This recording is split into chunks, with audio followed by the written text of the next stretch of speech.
Tiago, capítulo 5. Vamos lá no finalzinho da Bíblia. Está lá depois de Hebreus, antes de 1 Pedro. Tiago, capítulo 5. Eu vou ler do verso 13. No boletim saiu até o final, né? Até o 20. Na verdade, nós vamos até o 18. É porque o 19 e o 20 já seria aí um outro tema para o fechamento da carta de Tiago. Então, para o que vamos trabalhar hoje, é do verso 13 ao 18. Diz o seguinte a palavra do Senhor: está alguém entre vós sofrendo? Faça oração. Está alguém alegre? Cante louvores. Está alguém entre vós doente? Chame os presbíteros da igreja e estes façam oração sobre ele, ungindo-o com óleo em nome do Senhor. E a oração da fé salvará o enfermo, e o Senhor o levantará. E se houver cometido pecado, ser-lhe-ão perdoados. Confessai, pois, os vossos pecados uns aos outros, e orai uns pelos outros, para serdes curados. Muito pode, por sua eficácia, a súplica do justo. Elias era homem semelhante a nós, sujeito aos mesmos sentimentos, e orou com constância para que não chovesse sobre a terra, e por 3 anos e 6 meses não choveu. E orou de novo, e o céu deu chuva, e a terra fez germinar os seus frutos. Amém. Podem assentar.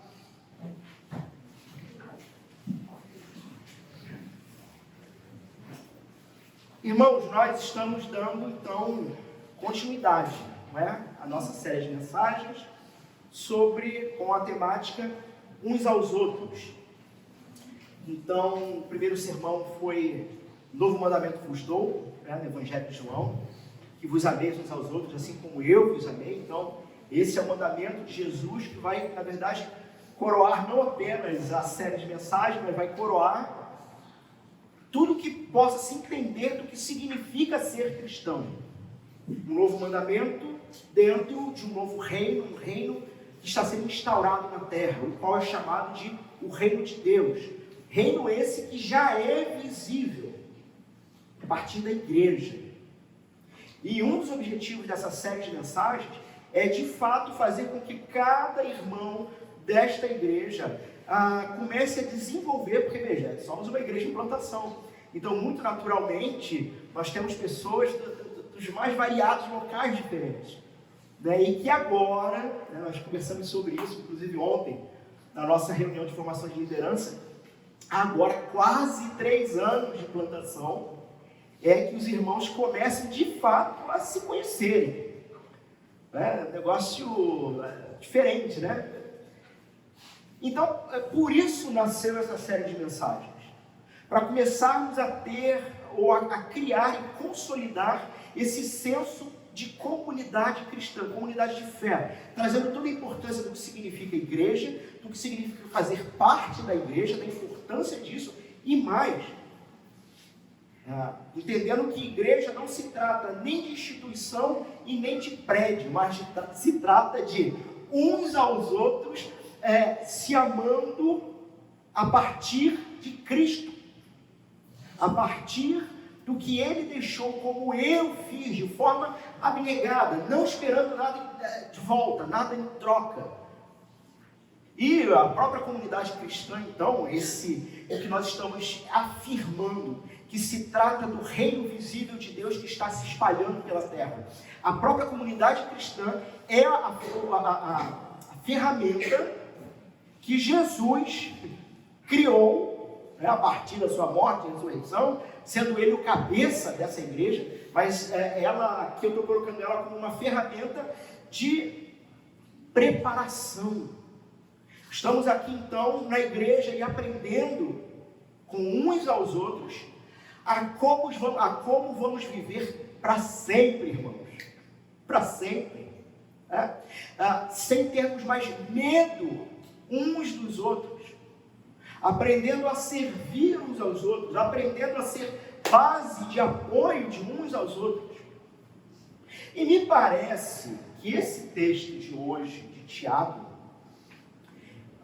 talvez um dos raros textos em que nós estamos praticando aqui, temos que aprender a praticar aqui, mas que na eternidade não haverá mais a prática desse texto.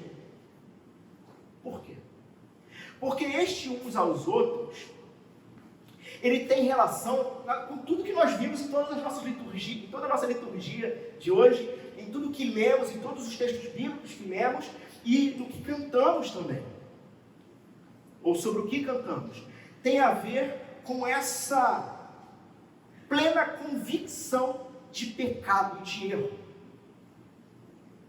E de ter então o irmão próximo, esse confessor. Irmãos, o texto de hoje não é um texto simples, não é um texto fácil. Que o Senhor tenha misericórdia e nos ajude a entender tudo que envolve o texto de hoje. Os irmãos vão perceber que hoje eu trouxe inclusive 2 ou 3 apoios aqui sobre o que eu preciso falar. Espero não precisar usar, mas se precisar, a ajuda dos universitários, né? Está aqui do lado hoje. Por quê? Por causa de algumas temáticas que vão envolver esse texto aqui. Bom, irmãos, só para a gente entender aqui, eu não sei quantos já leram o livro, a carta toda de Tiago.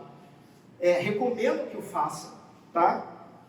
Uma carta, então, que esse Tiago aqui, ele é visto pela tradição cristã, pelos comentaristas, como de fato Tiago, irmão do Senhor Jesus, na verdade meio-irmão, né, do Senhor Jesus Cristo, líder da igreja em Jerusalém. A gente vê isso lá em Atos, capítulo 12, capítulo 5, capítulo 15, um dos líderes da então primeira comunidade cristã. Pensa dessa forma.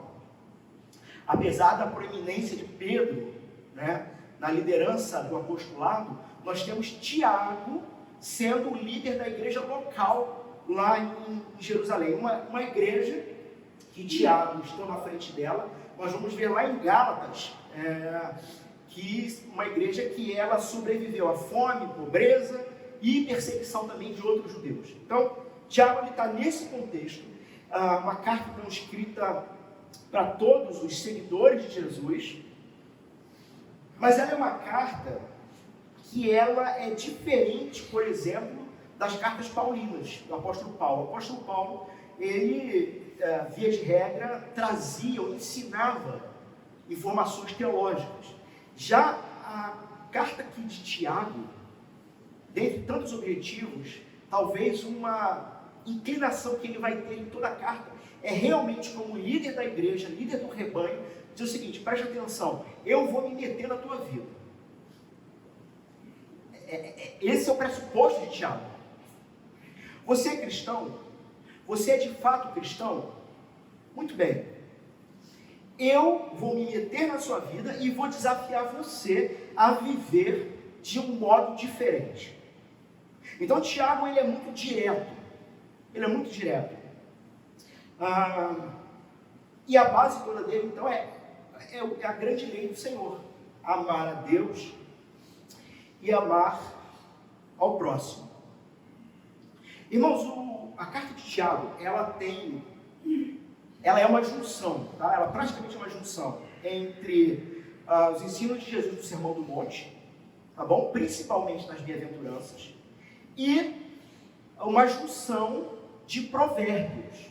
Então, provérbios do capítulo 1 ao 9, se você pegar o Sermão do Monte e provérbios de 1 a 9, ler os dois e depois você ler a carta de Tiago, você vai ver que é isso que Tiago está fazendo. Por isso que a carta de Tiago, ela é toda com ensinamentos diretos, sem muita argumentação, ele está dizendo é isso que tem que ser feito, porque o objetivo dele, assim como o Provérbios, é deixar a coisa clara, pontual, e assim, irmão, se tu quiser conversar sobre isso, vem no gabinete.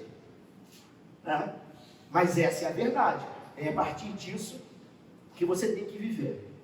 Bom, logo na introdução lá do capítulo 1, e por que é importante isso, irmãos? Veja, porque a gente está no finalzinho da carta. Então muita coisa se passou aqui, até que a gente chegasse nesse final. O capítulo 1, ele faz uma introdução para toda a carta.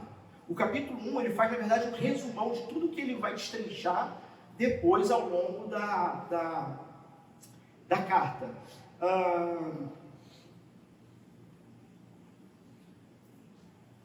Ele vai usar um termo lá no capítulo 1 ainda, entre o verso 2 e 4.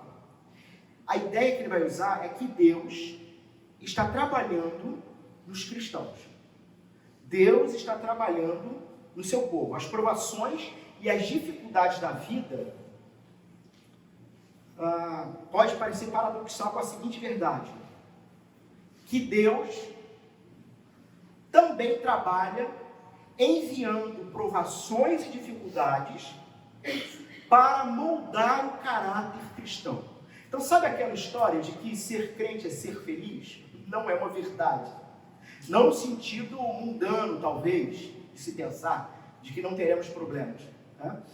Eu enviei um documentário para o WhatsApp da igreja. Não sei quantos assistiu, alguns se pronunciaram. Eu recomendo que assistam. Mas você percebe naquele documentário de alguns irmãos lá do interior, do Nordeste, de uma singeleza, de uma fé alegre. Alegre. Mas dificuldades absurdas. E coisas absurdas. Então o ponto não é que cristão é alguém triste. Pelo contrário, já falamos várias e várias vezes que o povo cristão é um povo que sorri, porque conhece o real motivo para sorrir. E qual é o real motivo para sorrir? Não estamos devendo a Deus. Como que nós estamos devendo a Deus? Porque em Jesus Cristo toda a minha dívida foi paga. Por conta disso tenho acesso direto agora ao Pai. E portanto não preciso mais andar assombrado, com medo do que pode vir a acontecer na esquina, sabe? Mas em contrapartida, isso não tira o fato e a realidade que nesse mundo sofreremos perseguições. E o que Tiago está tratando com a sua igreja aqui, com o povo de Deus, de forma geral, é que pode parecer paradoxal, mas Deus vai usar essas questões que vão te causar angústia, que vão te causar tristeza. Mas na verdade Ele está usando para te moldar. Sabe por quê? Porque você vai precisar chegar a uma determinada estatura como cristão e na fé para ajudar o seu irmãozinho que está chegando agora na fé. Então essa é a caminhada da vida cristã, né? Retirado do império das trevas, colocado no reino do Filho do amor, no seio da igreja, dentro da igreja, e sendo preparado para a boa obra, que consiste do quê?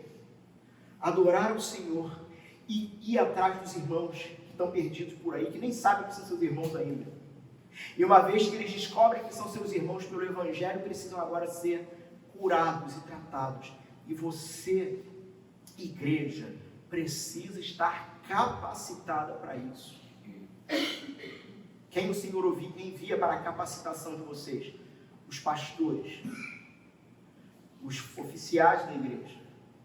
Nós vamos ver também isso nesse texto hoje. Bom, mas Tiago usa um termo. Deus trabalha para nos tornarmos completos, íntegros e perfeitos.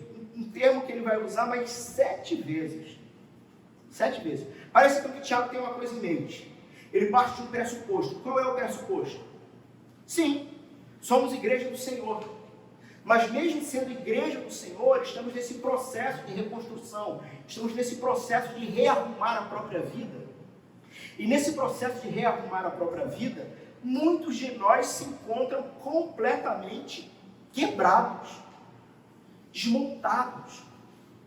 Sabe, com um bonequinho faltando peça? E é dentro da igreja, então, que o Senhor vai usar uns aos outros para a reconstrução disso, para a glória dele. Vejam que coisa! O Senhor Deus Todo-Poderoso usando homens e mulheres de pecado, mas que estão perdoados em Jesus Cristo, mas que não perdem a consciência de que são apenas vasos de barro do Senhor e são enchidos pela beleza e pela glória do Senhor para o amadurecimento da igreja do Senhor. Então, Tiago está partindo desses pressupostos que eu coloquei aqui para vocês. Anteriormente ele falou sobre sofrimento, perseguição. Tanto é que quando ele começa aqui no verso 13, veja, do verso 13 até o verso 18, existe uma temática central aqui. Qual é a temática central? Oração. Vida de oração. E ele então vai falar e vai destrinchar sobre essa ideia nesse finalzinho da carta aqui. E ele já começa falando sobre vida de oração, verso 13, sobre a temática de sofrimento. Ele está fazendo um link com o que ele acabou de falar um pouquinho antes, sobre perseguição, sobre sofrimento. E ele está dizendo então o seguinte: alguém está sofrendo entre vós? Tem alguém que se encontra em sofrimento? Veja, lembre-se que todo sofrimento ele vai ser usado por Deus para que você seja uma peça de glória dele. E é interessante o que ele vai dizer. Talvez, muito provavelmente, os comentaristas vão dizer isso, que Tiago está tratando de alguns contextos aqui. Cristãos que, por exemplo, durante o sofrimento, murmuram, ou que durante a alegria, que vai ser o próximo tema dele, não são gratos a Deus, ou que durante a doença, que aí vai ser o terceiro tema que ele vai tratar aqui, não são incrédulos. Então, talvez 3 problemas que podem acontecer dentro da igreja, que já podem ter acontecido contigo: murmuração na perseguição, indiferença ou não gratidão na alegria. E veja que Tiago vai falar de alegria ainda dentro de um contexto de perseguição, que de fato, e nós vimos, naquele documentário, que de fato você pode ser alguém alegre, feliz, mesmo no meio de uma perseguição, mas talvez não estar atento assim: ok, eu estou alegre e feliz, mas o que eu faço com toda essa alegria? Vou para o cinema?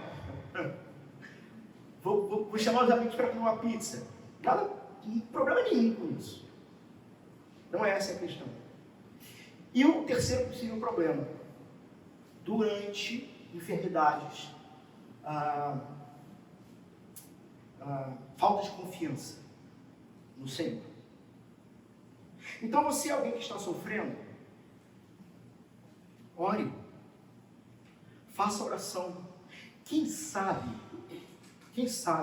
o próprio Senhor, que governa toda a criação, não está governando a sua própria história de perseguição e sofrimento para ver se você acorda,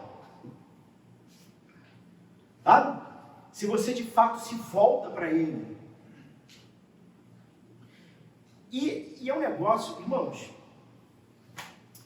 todos nós, pelo menos quem tem mais tempo de igreja, deve ter cansado de ver esse tipo de coisa. Cristãos, ou pessoas, que eu não sei nem se são cristãos, mas pessoas que frequentam a igreja, até porque só o fato de ser membro de igreja significa coisa nenhuma. Pessoas que frequentam a igreja, ou que buscam a igreja quando o negócio começa a apertar. Irmãos, gente assim cansa. Eu conheço uns 2 ou 3 assim. Cansa, irmão. Cansa. Aí a igreja ora, o Senhor começa a responder, a vida melhora, e o cara some.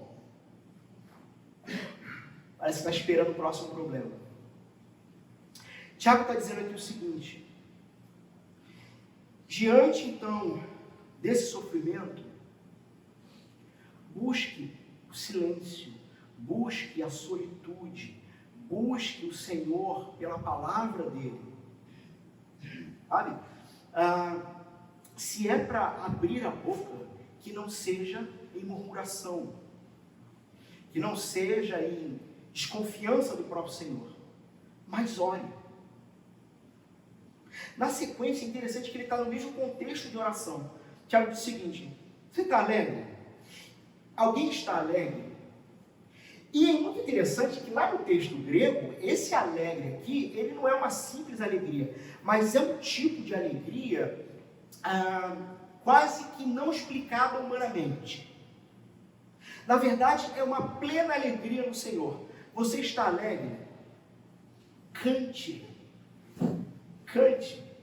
Cultue a Deus. Lógico, irmãos, que isso também não impede o inverso. Sabe? Você já se pegou num dia triste? Pense aí por um instante. Você se pegou num dia triste. E você colocou, então, algum bom louvor. Por favor, gente, rádio gosta não. A melodia, o Shaddai, esqueçam isso. Selecionem bem o Spotify, sua playlist. Mas uma boa playlist, cristocêntrica, teocêntrica, que apresente a glória de Deus, que apresente a beleza, sabe? Que apresente um Deus que de fato governa e que tem satisfação em você, não porque você é bom, porque você não é bom, mas ele tem satisfação em você porque Cristo perdoou os seus pecados e você tem Cristo pela fé no coração. Sabe? Canções assim. Canções que apresentam o Evangelho. Daí a pouco você começa a balbuciar uma canção, daqui a pouco você está cantarolando outra, e quando menos percebe, você está sorrindo. E você está diante do seu Deus, cultuando, ali, talvez lavando louça, ou talvez preenchendo um relatório, e você percebe o seguinte: como que eu posso estar triste diante desse Deus que me ama?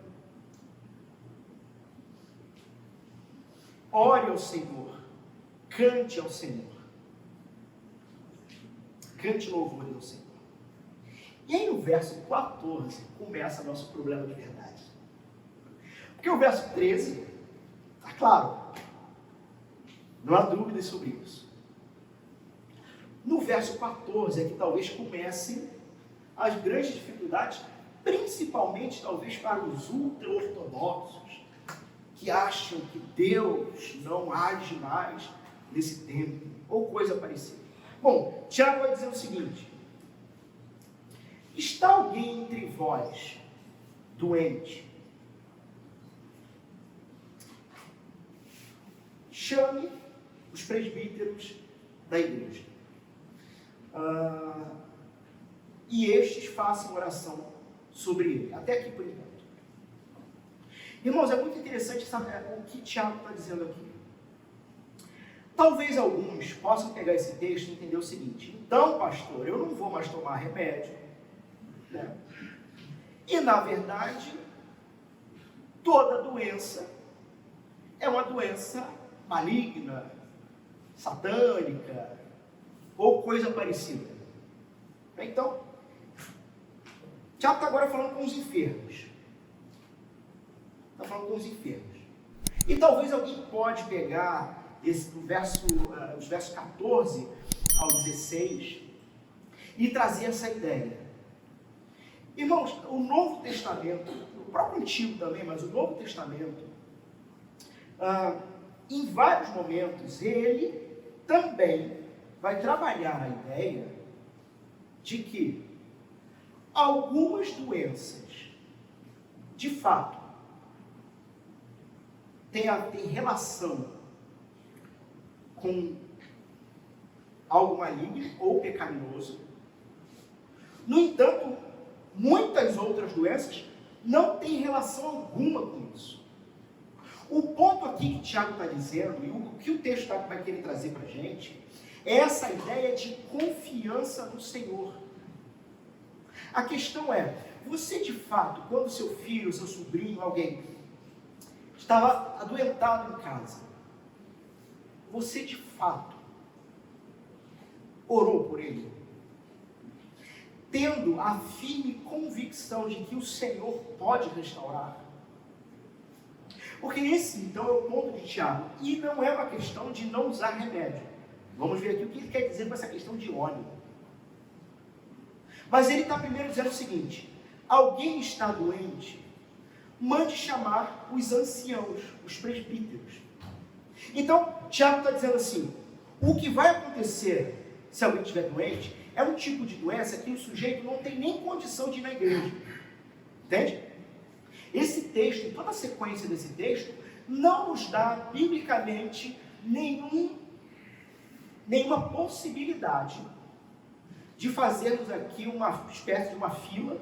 Vamos lá, nós não temos ainda presbíteros, mas temos líderes que estão sendo formados para tal. Então chama os líderes, faz uma fila aí, vamos ungir o povo. Aí vamos orar pelos doentes. Na verdade, esse é o único texto de todo o Novo Testamento que fala sobre isso. Ele está dizendo o seguinte: olha só, esse tipo de oração é uma oração que é feita com um adoentado em casa que não tem condições de estar na igreja e manda chamar os mais maduros da igreja para orar por ele. Ou seja, não é festa de ungir o povo na hora do culto. Ou de orar, vamos fazer um culto agora para os doentes virem aqui, vamos orar por tudo. Mas o texto bíblico está dizendo que essa oração, que inclusive espera-se que o Senhor haja com cura, é uma oração que os anciãos da igreja, os maduros da igreja, então você tem inclusive aqui um contexto muito específico, vai até o lar da pessoa. Muito bem, ele diz o seguinte: chama os presbíteros da igreja e estes façam oração sobre ele, ungindo-o com óleo, em nome do Senhor. Irmãos, nós temos em outros textos do Novo Testamento, nós temos outros textos falando sobre esse ungir com óleo. Mais dois textos, na verdade. Lucas capítulo 10, verso 34. Onde lá você tem a história do bom samaritano. O que o bom samaritano fez? Fez curativos nas feridas do homem, que os ladrões tinham deixado para morrer, curou com vinho e azeite. E nós temos uma outra menção de unção com óleo em Marcos, capítulo 6, verso 13, onde Jesus vai enviar os 12, de 2 em 2, né? E aí lá no verso 12 e 13 diz o seguinte: então saindo eles, pregavam ao povo que se arrependesse, expeliam muitos demônios e curavam numerosos enfermos, ungindo-os com óleo. Agora é interessante a gente perceber que nesse texto aqui, a unção dos enfermos está separada aqui da expulsão de demônios.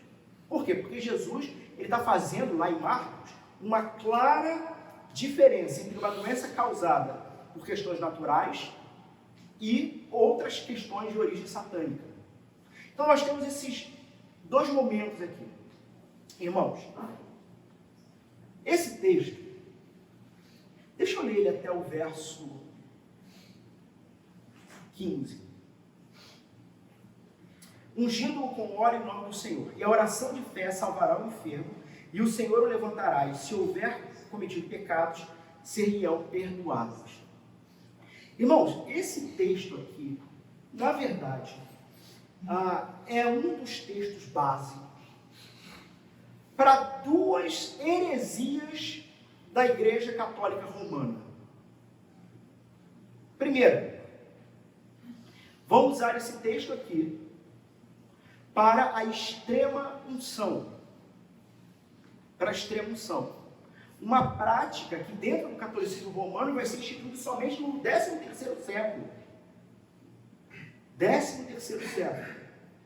Então eles vão pegar esse texto para dizer que deve se ungir todo o indivíduo na esperança de que ele fisicamente não morra. E uma leitura simples do texto me parece que não é isso. Da mesma forma, vamos usar esse texto para dizer que aqui está a base para a confissão auricular. Uma prática que foi instituída no século VIII. Ou seja, a de confessar, não é? Ao padre ou ao sacerdote. No entanto, também não é isso que o texto está dizendo. Veja. Uma vez que você chamou então os presbíteros, estes façam oração sobre ele, sobre o enfermo, ungindo-o.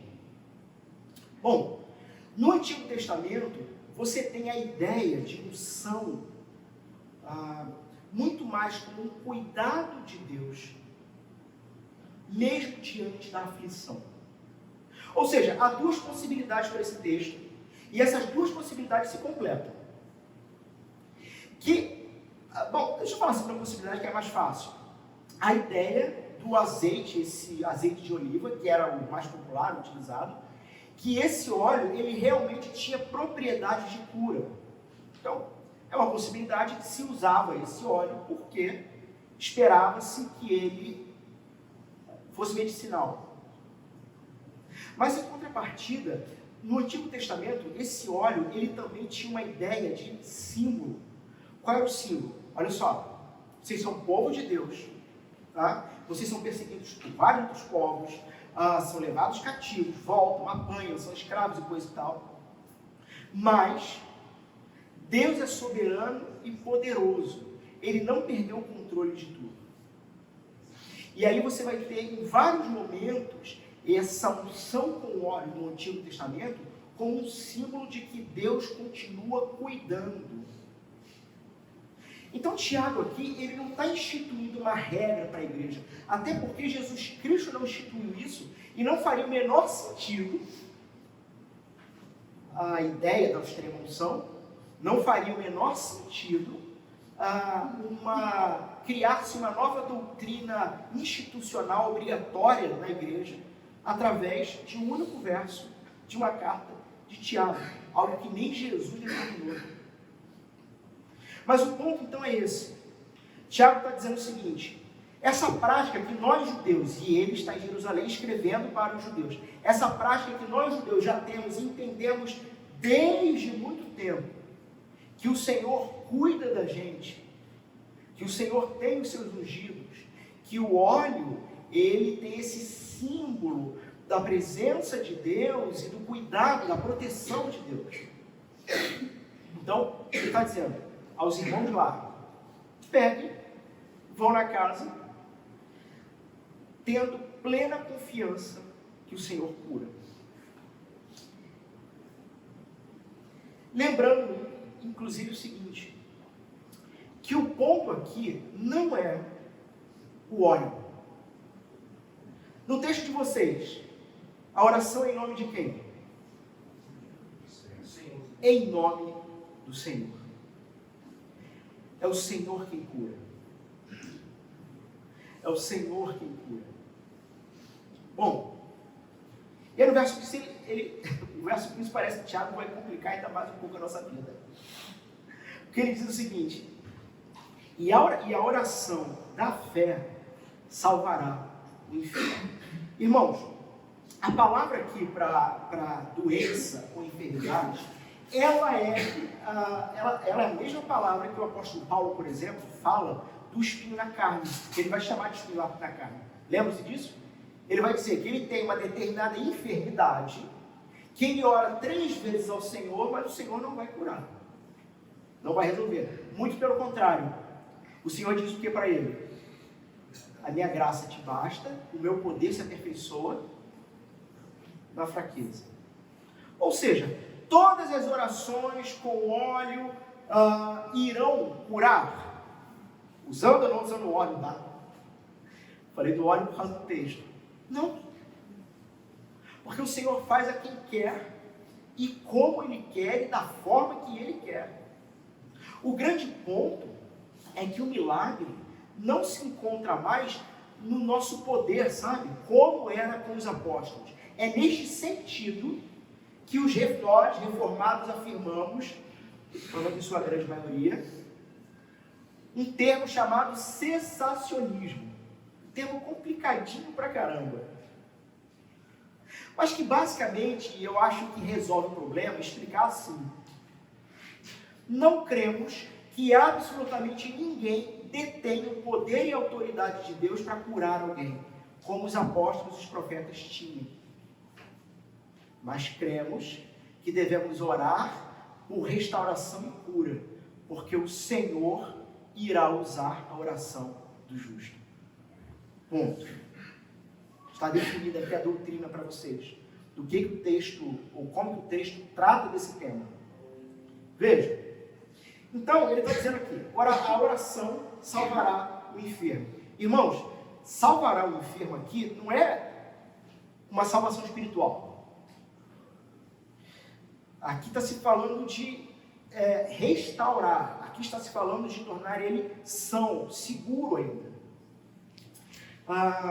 E o Senhor o levantará. E se houver cometido pecado, ser-lhe-ão perdoados. Aí você pergunta, isso aqui está muito truncado. Irmãos, vamos lembrar daquela história do sujeito que desceu, os amigos dele, para ajudar a entender o que o Tiago está dizendo. Os amigos dele desceram ele pelo telhado de uma casa, lembra? O cara estava acamado, não podia se levantar. Tá? E aí, aquela coisa toda, Jesus olha para ele e fala assim, teus pecados estão perdoados. Lembram-se disso? Teus pecados estão perdoados. E o pessoal em volta faz o quê? Zomba. Mas quem é ele para perdoar pecado? E aí Jesus fala assim, bom, qual é a ideia do texto? Se ele levantar e andar, significa então que eu posso perdoar pecado. Ele vira pro doente e fala, levanta, pega teu leito e vai embora. Porque se ele pode curar, ele pode perdoar. O que Tiago está argumentando aqui, e ele vai falar logo na sequência sobre a oração do justo, é que de fato, aquele que tem esse contato com o Senhor e com o Evangelho do Senhor, ele pode vir a ser curado porque ele já foi restaurado pelo Senhor. Fez sentido isso para vocês? Essa ideia de Tiago? A ideia é a mesma ideia de Jesus com o doente que desce. O fato do Senhor curar... Porque, irmãos, a gente tem que lembrar aqui o seguinte, tá? Com quem o Tiago está falando? É com o ímpio? Não. Essa verdade se aplica para o ímpio? Não. O que Tiago está dizendo é que os cristãos que receberem orações de homens mais maduros de sua comunidade de fé e orações fervorosas e com fé, hão de ser restaurados, porque os pecados já foram inclusive perdoados. Isso irá acontecer com todos os irmãos que receberem essa oração? Não. Apenas aquilo que o Senhor quiser. Os irmãos se lembram de Pedro e João subindo ao templo para fazer a oração do dia, e aí eles encontram um coxo pedindo esmola? Lembram-se disso? Pois é, lá em Atos diz que eles subiam ao templo todos os dias. Lembram-se disso? Por que nunca curaram o coxo antes? Porque aprove ao Senhor que fosse naquele dia e daquela forma. Jesus curou todos que passaram pela vida de Jesus? Não. Muito pelo contrário. Lembram-se daquele, inclusive, esse ele curou, que ele estava cego e os discípulos perguntaram, Senhor, olha o pensamento, Senhor, quem pecou? Ele ou os pais? Qual era a cosmovisão da turma na época? Doença está atrelada a pecado. Vocês já ouviram isso por aí? Essa bobagem de que todo mundo que está doente, irmãos, vamos lá, de uma certa forma, a doença está relacionada com o pecado, mas com o pecado original. Qual é o pecado original? O primeiro pecado humano. Se não tivesse acontecido em Gênesis capítulo 3, a humanidade se virar contra Deus, se rebelar contra o Senhor, estaríamos em plenitude com o Senhor. Ou seja, não haveria doença. Então, por causa do pecado de Gênesis 3 da humanidade, sim. Então você tem morte e doença. No entanto, irmãos, esse assunto, ele é muito... A linha é muito fina, tá? Para entender. Necessariamente, doenças não estão relacionadas com pecado. Não necessariamente. Porque Jesus vai dizer, nem ele, nem os pais dele. Mas por que ele é cego? Por que ele está naquela condição, daquela enfermidade? Porque o Senhor há de usá-lo para manifestar a glória dele mesmo. E percebam como é que tudo isso que eu estou falando não faz sentido com o que eu falei na introdução de Tiago. Ele dizendo o seguinte, meu irmão, a doença, a perseguição, a tristeza, o sofrimento, não é ocasião para murmuração.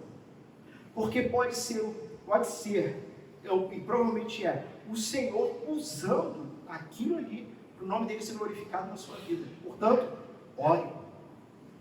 E quando que eu vou chamar alguém para orar por mim? Aqui no texto, quando eu estiver de tal maneira que eu não consigo nem sair de casa. Então, ele está falando com cristãos. E talvez deixa eu melhorar, deixa eu tentar dar um exemplo. Sérgio, eu creio que de fato Sérgio é cristão. A esposa dele também crê, né? Amém. Então, a esposa conhece mais do que a gente.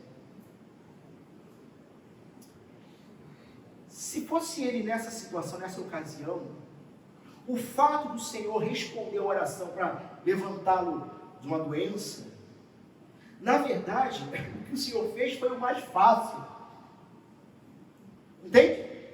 Porque os pecados dele já estão perdoados, porque ele já é do Senhor.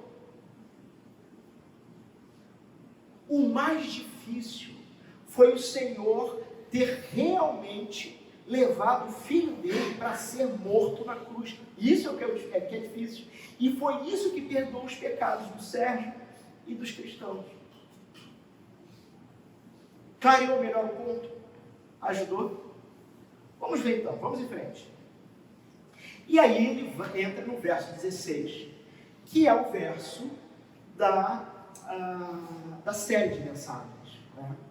Confessai, pois, os vossos pecados uns aos outros.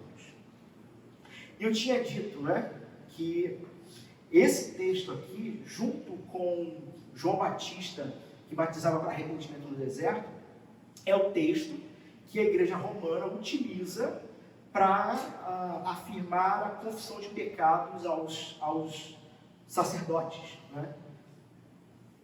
Irmãos, João Batista, ele estava dizendo o seguinte, arrependei-vos, né, e serem batizados. Quer dizer, só ia ser batizado quem fizesse o quê? Que confessasse.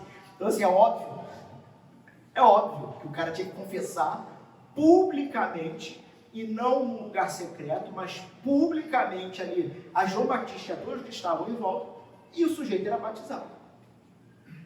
Da mesma forma que, no texto anterior foi dito, chame os maduros na fé, os presbíteros, chame os maduros na fé para orarem por você. E mais, algumas doenças sim, podem também estar relacionadas com pecado. E veja, doenças emocionais, doenças psicossomáticas, sabe? Sabe quando você está com uma angústia tão grande, E aí daqui a pouco você começa a ter palpitação, você vai no médico, o médico diz, ó, filho, vai ter que cuidar porque algo na sua vida fez, sei lá, a tua pressão desregular, enlouquecer. Às vezes essa angústia pode ser pecado não confessado, sabe? E você está realmente tentando enganar o povo do Senhor, e por que não o próprio Senhor, vivendo no meio do povo como se fosse alguém que não está cometendo objetivamente pecado. E, irmãos, o Senhor, Deus de Israel, Pai de Jesus Cristo, que matou o Filho dele numa cruz para que pudéssemos sermos resgatados, o Senhor não tolera pecado e Ele não brinca com isso. Lembra-se do apóstolo Paulo? E vamos descer daqui a pouco. Lembra-se do apóstolo Paulo dizendo o seguinte, olha, muitos se tornaram doentes, inclusive alguns até já dormem no Senhor, ou seja, morreram, né? Paulo, que só era gentil, morreram. Por que morreram? Porque tomaram dignamente da mesa do Senhor. Porque com as coisas de Deus não se brinca. Não se brinca. Aqui não é apenas um pão e um vinho. Se trata do corpo, da carne e do sangue espiritual do Senhor Jesus, instituído por Ele. Então sim, da mesma forma que eu falei no primeiro momento, olha, nem toda doença está necessariamente relacionada com prática de pecado. No primeiro momento eu falei isso, mas no outro momento eu digo e afirmo também da mesma forma. No entanto, determinadas doenças podem sim estarem relacionadas a práticas pecaminosas. Alguns vão olhar esse texto aqui e vão dizer o seguinte, não, pastor, o que o texto está dizendo é que se você cometer um pecado contra o irmão, você vai lá no irmão e conversa com o irmão e fala com o irmão. Numa leitura mais superficial também estava achando que era isso. Mas não é isso, irmãos. Porque todo o contexto aqui, primeiro, é de oração e segundo, um contexto também de cura. Vocês podem ver isso na sequência do texto. É um contexto de cura.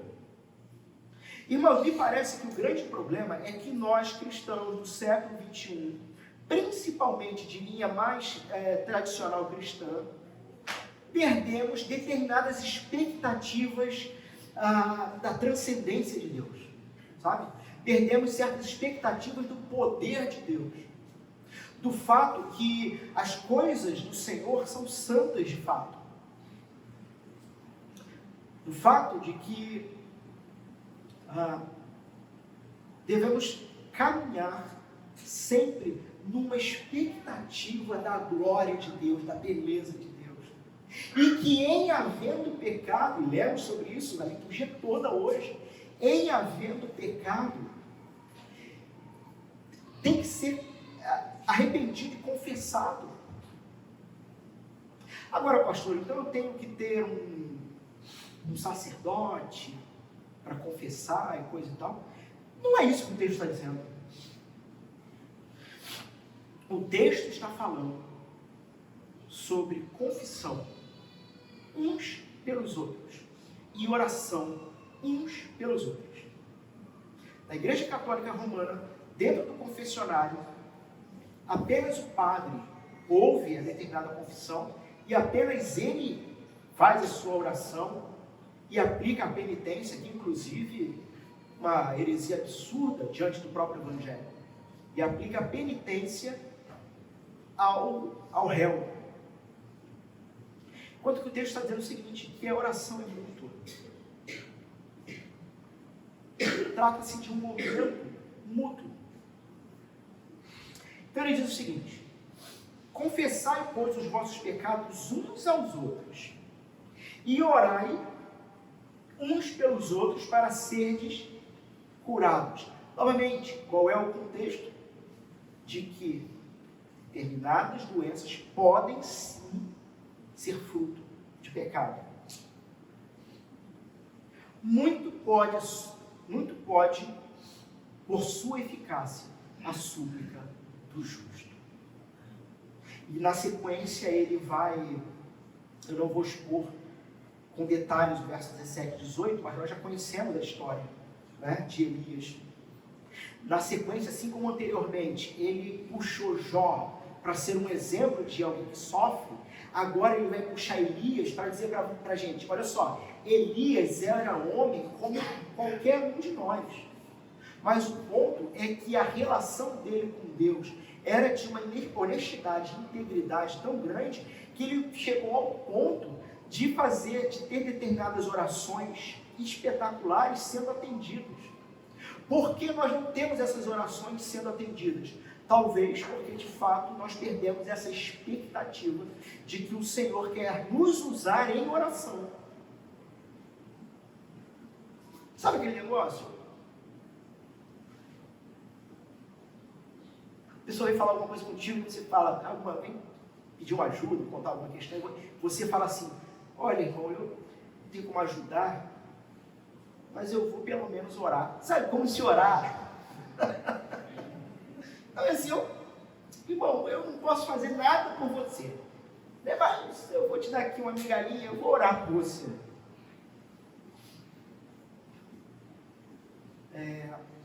Então, trata-se dessa falta de ardor, de momento com Deus de fato, que te leva a ter convicção na oração.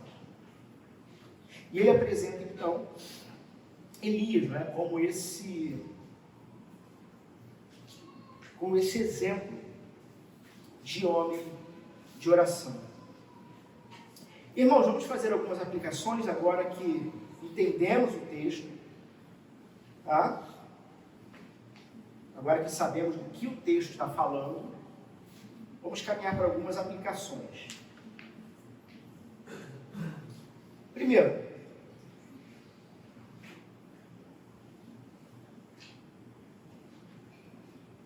a gente tem que lembrar uma outra coisa que eu não falei, que ainda lá no capítulo 1, Tiago vai falar sobre sabedoria, tá? Sabedoria que vem de Deus.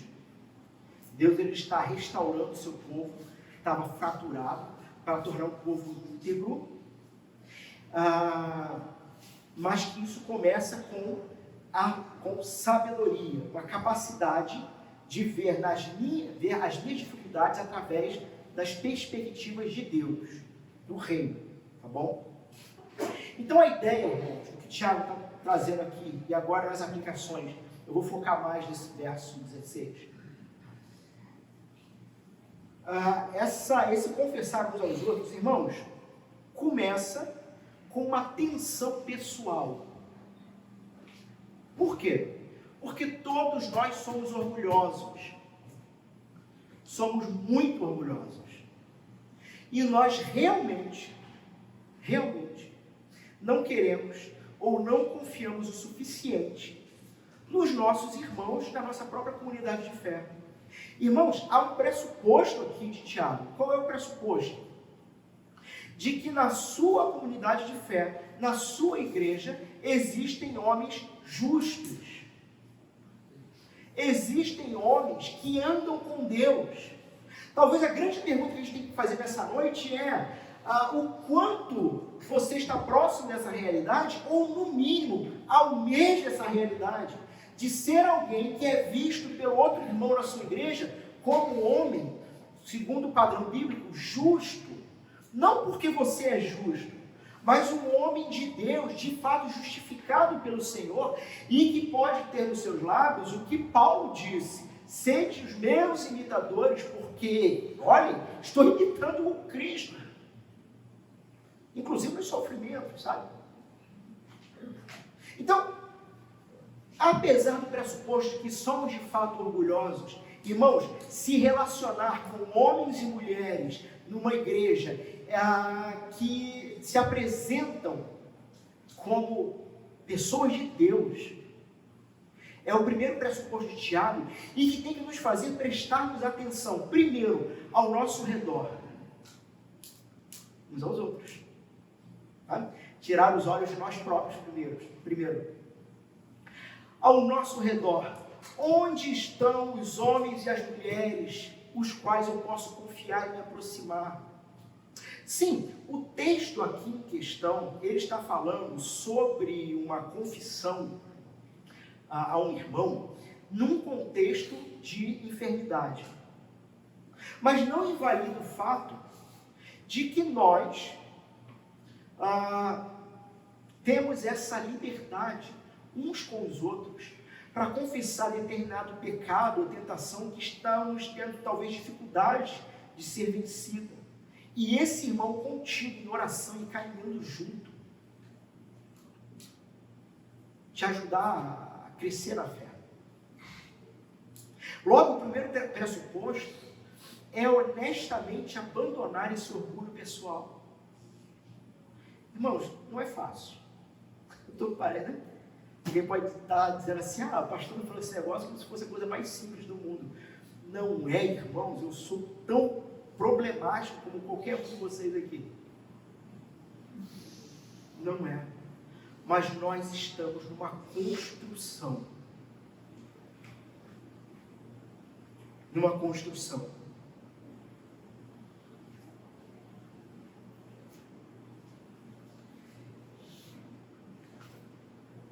Como treinar? Como treinar confissão de pecado? Pastor, então agora eu vou pegar, vou abrir para todo mundo e vou sair falando. Não vai dar certo também não, irmão. Por quê? Porque você tem que procurar então aquelas pessoas maduras na fé. Não é para qualquer um que você vai abrir. Por quê? Porque nem todo mundo está pronto. Meus irmãos, eu nem vou abrir isso aqui para a gente ganhar tempo, tá? Para a gente ganhar tempo, eu não vou abrir coisas que estavam separadas aqui para eu ler para vocês. Mas eu fui ver o que os sacerdotes romanos falam sobre confissão. Inclusive, Michael Horton vai falar também sobre isso. Irmãos, é um negócio terrível. Terrível. Como que o sujeito ele tem que, no confessionário, pormenorizar cada pecado. O tal padre que eu fui assistir, não vou dizer o nome para mim, mas ele inclusive diz o seguinte, olha, e quando forem pecados de cunho sexual, irmãos, ele fala assim, tem misericórdia com nós sacerdotes. Eles não podem, né? Não entrem em detalhes. Né? Só diga o que aconteceu. Né? Mas, irmãos, ele foi dizendo, né, como é que a pessoa tinha que fazer, como é que tinha que ser detalhista nas outras coisas e tudo mais. E eu entendi completamente por que Lutero enlouquecia com esse negócio. Porque ele só encontrou descanso e paz quando ele entendeu que o perdão dele estava atrelado ao sacrifício de Jesus na cruz e não à dependência de nenhum homem dizer para ele que ele está perdoado ou não. E não à dependência dele ficar dia e noite tentando lembrar de cada detalhe pecaminoso para ser perdoado. O perdão está na cruz de Jesus. Tem uma história, na verdade, várias, mas eu lembro de duas aqui de Lutero, Martinho Lutero. Uma era que o padre confessor dele chega a um ponto que não aguenta mais Lutero, chama Lutero no canto e fala assim, meu filho, fica pelo menos umas 2 semanas sem vir para o confessionário. Eu estou estudando 2 semanas aqui, tá? Estou parafraseando a história.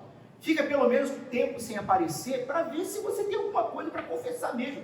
Porque Lutero estava lá dia e noite e ainda assim angustiado, pensando, eu vou para o inferno, porque eu esqueci de confessar isso aqui e se eu morrer eu estou perdido.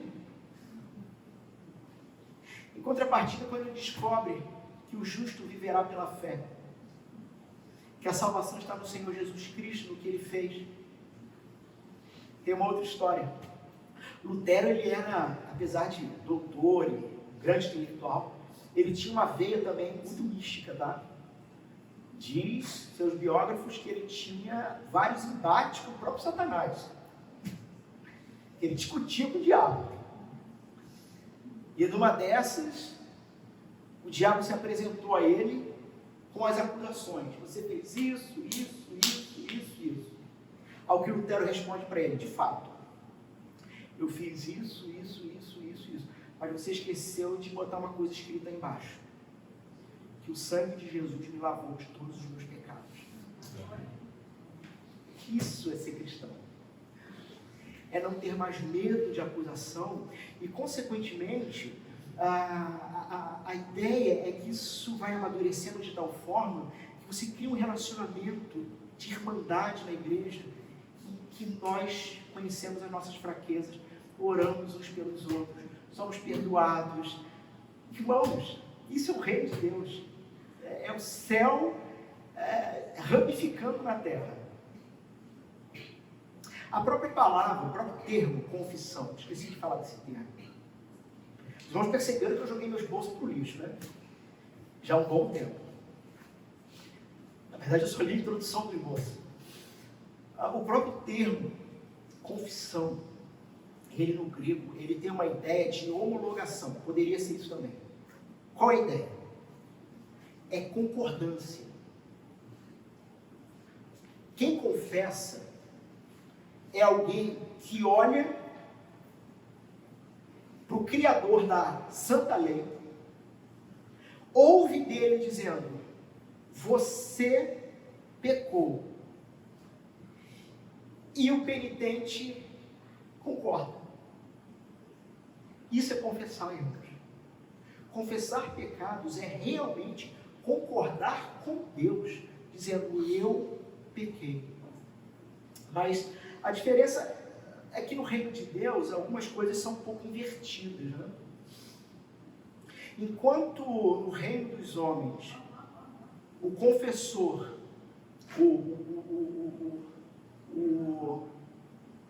o criminoso que confessa o seu crime, ele é logo preso como réu confesso. No reino de Deus, o confessor, o que confessa, ele é logo solto, perdoado, porque é réu confesso. E tendo confessado o seu pecado, está perdoado. Tem muitas coisas interessantes assim, como que no reino de Deus as coisas são invertidas.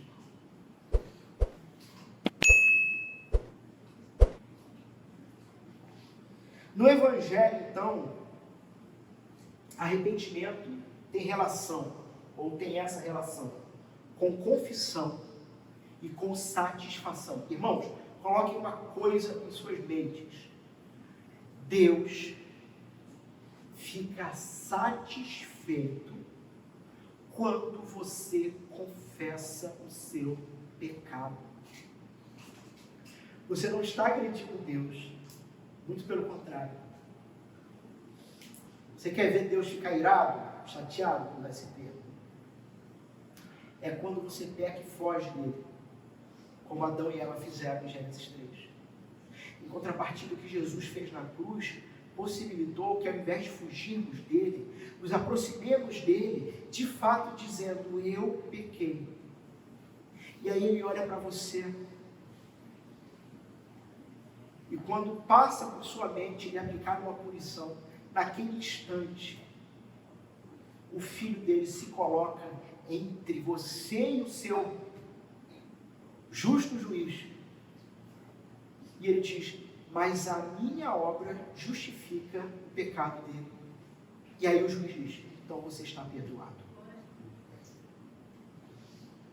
Isso é ser cristão e experimentar a confissão uns aos outros. Na verdade, é experimentar numa perspectiva horizontal essa mesma graça.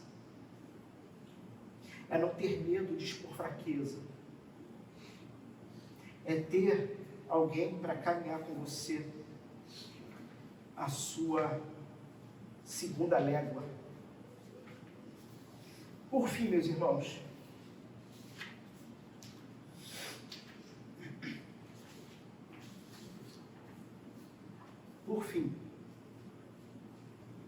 Tiago nos diz para confessar os nossos pecados uns aos outros por pelo menos duas razões. E aqui eu voltei para o esboço para a gente finalizar.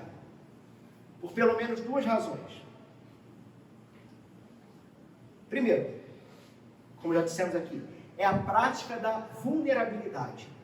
A igreja para a qual Tiago escreveu estava cheia de arrogância, cheia de política de poder, cheia de dissensão, de briga, de intrigas.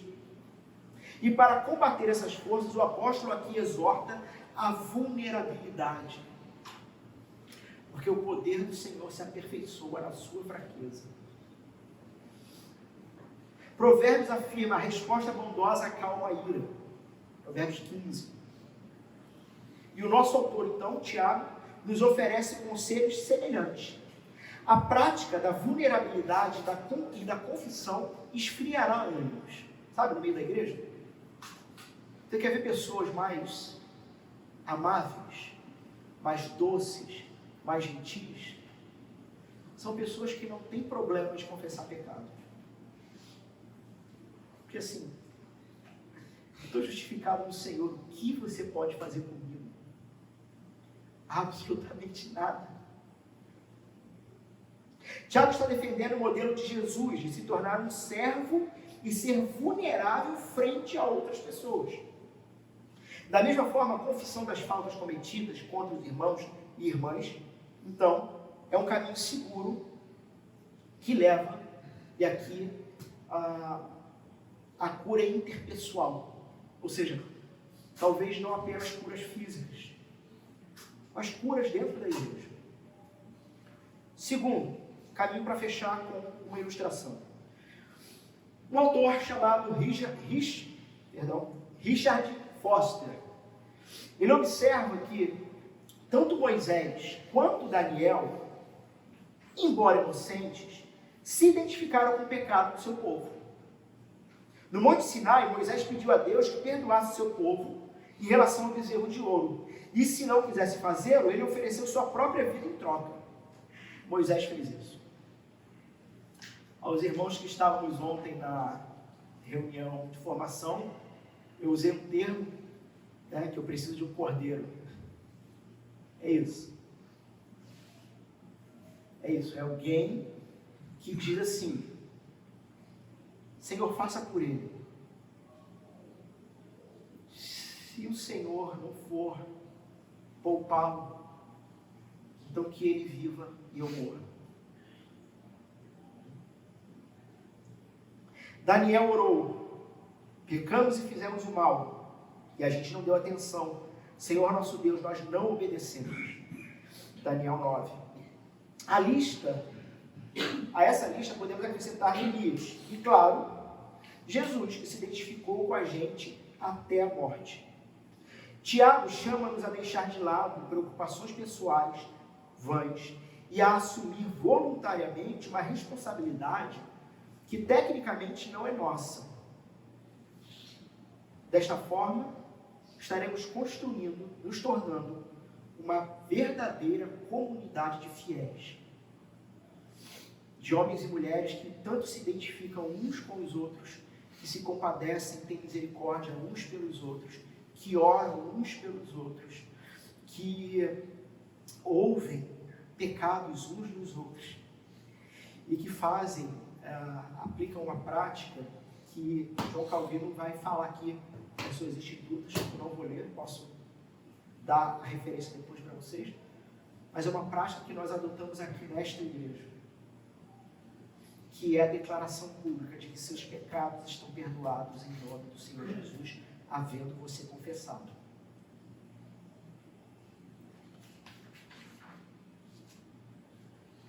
Por último, uma ilustração e a gente fecha. Segunda Guerra Mundial, campo de concentração, não sei se a pronúncia é essa, mas Ravensbrück, talvez não seja isso porque é alemão, eu estou meio que falando como se fosse inglês, mas é algo assim. Então, os aliados libertaram esse campo de concentração e um pedaço de papel foi encontrado ao lado do corpo de uma criança morta. Antes de eu dizer o que tinha nesse papel, eu fui pesquisar sobre esse campo. O campo de concentração Ravensbrück foi um campo de concentração feminino localizado a 90 quilômetros ao norte de Berlim, nessa cidade, nessa localidade, no município de Brandemburgo. Foi construído no outono de 1938 e terminado em maio de 1939, com transferência de prisioneiras, entre elas Olga Benário. Tornou-se um grande campo de concentração feito exclusivamente para mulheres. Inicialmente, o campo oferecia condições higiênicas e uniformes limpos, mas já tinha punições e trabalho escravo como norma. As condições pioraram com o avançar da Segunda Guerra Mundial e o número excessivo de prisioneiras. Durante sua existência, cerca de 132 mil prisioneiras, oriundas de 23 países, junto com centenas de crianças, passaram por ele. Estimando-se que 92 mil foram vítimas de fome, fraqueza e execuções. Em março e abril de 1945, a Cruz Vermelha Sueca conseguiu libertar milhares de mulheres desse campo, com a concordância do chefe da SS. Em 27 e 28 de abril, as mulheres restantes que podiam andar foram forçadas nesse campo, as que não tinham conseguido serem libertas, forçadas a uma marcha de morte. Caminhar e trabalhar até morrer. Em 30 de abril de 1945, o Exército Vermelho libertou o campo, onde encontrou somente 3 mil mulheres muito doentes. Então, nesse contexto, ao lado de uma criança morta, um papel com algo escrito, uma oração. E a ideia aqui é para ilustrar essa identificação e esse perdão. Ó Senhor, do lado da menina, ó Senhor, lembre-se não apenas dos homens e mulheres de boa vontade, mas também dos de má vontade. Mas lembre-se não só do sofrimento que nos foi infligido, mas também do fruto que adquirimos graças a esse sofrimento. Nossa camaradagem, a grandeza de coração que produziu tudo isso. Veja se isso não deveria ser a frase de todo cristão. Que toda dor e todo sofrimento, na verdade, é muito pouco perto do peso de glória que há de vir. É muito pouco perto de estarmos em plena comunhão uns com os outros, aprendendo a sermos, usar o termo dela aqui, a termo dessa amorosa camaradagem uns com os outros. E quando forem julgados os de má vontade, que o fruto que produzimos seja o seu perdão. Vamos fechar nossos olhos.